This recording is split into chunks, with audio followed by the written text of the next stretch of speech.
সংখ্যালঘু ছাত্ৰ ইউনিয়ন চুমেক আমচুৰ কেন্দ্ৰীয় সমিতিৰ নিৰ্দেশ মৰ্মে অসমৰ প্ৰতিটো জিলা সমিতিৰ সমান্তৰালভাৱে আমি উত্তৰ হালমা জিলা সমিতিৰ উদ্যোগত লেংটিচিঙা চাৰিআলিত আমি ওয়াকাফ সংশোধনী বিধেয়ক 2024 আমি ঢাকা কাৰ্যসূচী ৰূপায়ণ কৰিছোঁ।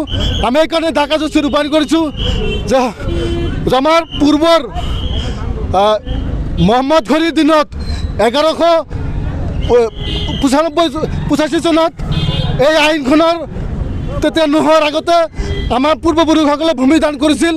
তাৰপিছত চৰকাৰৰ নেতৃত্বত ওয়াকাফ বোৰ্ড গঠন কৰা হৈছিল। ওয়াকাফ বোৰ্ডৰ সম্পত্তি আমাৰ সম্পত্তি, এই সম্পত্তি আমি কোনো পৰ্যায় চৰকাৰৰ হাতলৈ হস্তান্তৰ কৰিব নিদিওঁ।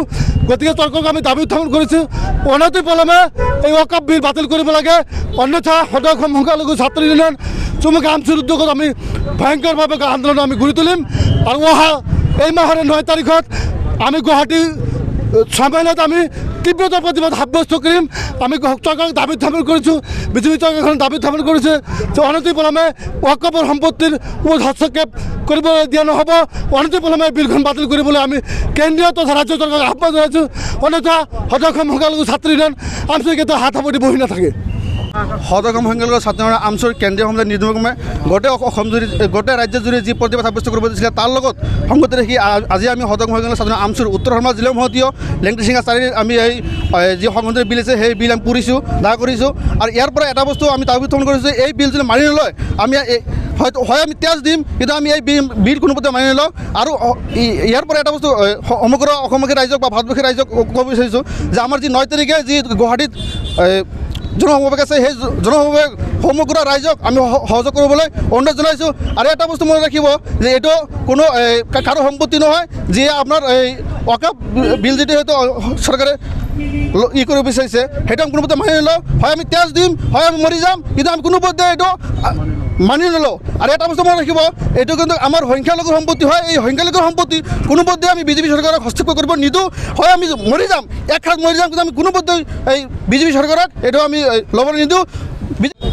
অসম সংখ্যালঘু ছাত্ৰ ইউনিয়ন চুমেক আমচুৰ কেন্দ্ৰীয় সমিতিৰ নিৰ্দেশ মৰ্মে অসমৰ প্ৰতিটো জিলা সমিতিৰ সমান্তৰালভাৱে আমি উত্তৰ হালমা জিলা সমিতিৰ উদ্যোগত লেংটিচিঙা চাৰিআলিত আমি ওয়াকাফ সংশোধনী বিধেয়ক 2024 আমি ঢাকা কাৰ্যসূচী ৰূপায়ণ কৰিছোঁ।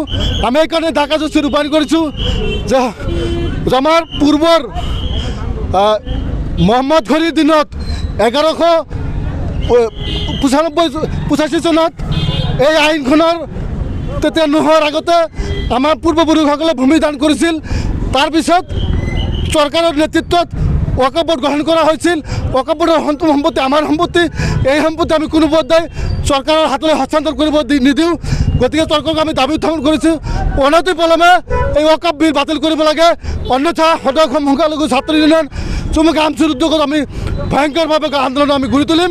আৰু অহা এই মাহৰ 9 তাৰিখত আমি গুৱাহাটী সন্মিলনত আমি তীব্ৰতৰ প্ৰতিবাদ সাব্যস্ত কৰিম। আমি চৰকাৰক দাবী উত্থাপন কৰিছোঁ, বিজেপি চৰকাৰখন দাবী উত্থাপন কৰিছে যে অনতিপলমে ওয়াকাফৰ সম্পত্তিৰ ওপৰত হস্তক্ষেপ কৰিব দিয়া নহ'ব, অনতিপলমে বিলখন বাতিল কৰিবলৈ আমি কেন্দ্ৰীয় তথা ৰাজ্য চৰকাৰক আহ্বান জনাইছোঁ। অন্যথা অসম সংখ্যালঘু ছাত্ৰ ইউনিয়ন আমচুৰ কেতিয়াও হাত সাৱটি বহি নাথাকে। অসম সংখ্যালঘু ছাত্ৰ ইউনিয়ন আমচুৰ কেন্দ্ৰীয় সমিতিৰ নিৰ্দেশমৰ্মে গোটেই অসম জুৰি গোটেই ৰাজ্যৰ জুৰি যি প্ৰতিবাদ সাব্যস্ত কৰিব দিছিলে তাৰ লগত সংগতি ৰাখি আজি আমি অসম সংখ্যালঘু ছাত্ৰ ইউনিয়ন আমচুৰ উত্তৰ হালমা জিলা মহতীয় লেংটিচিঙা চাৰিআলিত আমি এই যি সংশোধনী বিল আছে সেই বিল আমি পঢ়িছোঁ, দায় কৰিছোঁ। আৰু ইয়াৰ পৰা এটা বস্তু আমি দাবী উত্থাপন কৰিছোঁ, এই বিল যদি মানি নলয় আমি হয় আমি তেজ দিম, কিন্তু আমি এই বিল কোনোপধ্যে মানি নলওঁ।